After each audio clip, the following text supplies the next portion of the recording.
It has been a few years since I had a good flight in the Dolomites, so I was excited at the prospect of being back in the Dolomites with an excellent paragliding forecast. Our task for the day was pretty simple: thermal up above Col Rodella to enable a connection to the huge rocky cliffs of the Langkofel behind launch, thermal up to cloudbase before making the long transition southwest over Val Duron and along the Val di Fassa to the Rosengarten. The climb up in the Val di Jajolet was really enjoyable as I completed it with another glider who I caught up with, and we perfectly gelled, turning tightly and timing quickly 180 degrees apart from each other in the thermal as we climbed back up with stunning views of the Vajolet Towers. I then took the less direct route, sticking with the high terrain over the Rosengartenspitze before crossing the Karerpass to the Latemarspitze, which was our first turn point.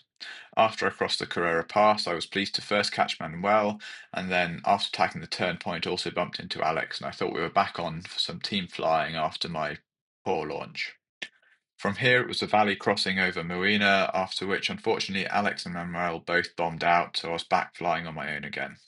From here, the route followed the really obvious ridge running east past the Catena del Monzoni, the Catena della Cima del Umo, and the Sottogruppo Umbretta to set the eastern turn point before heading north and arriving at the huge south face of the Marmolada.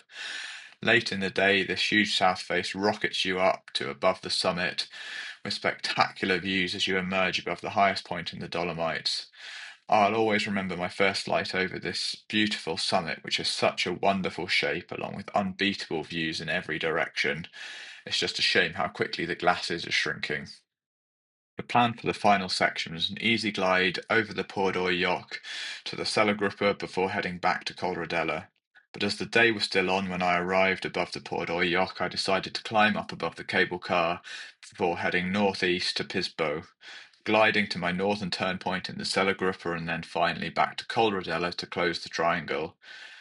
To save having to be picked up from Canazai, I decided to top land at the Sella Yoch, which was a perfect end to my best flight so far in the Dolomites. Unfortunately, my plan didn't really work out as Becky ended up driving down to Canazai to pick up Alex and Manuel to drive them back up to their van before we all enjoyed a lovely dinner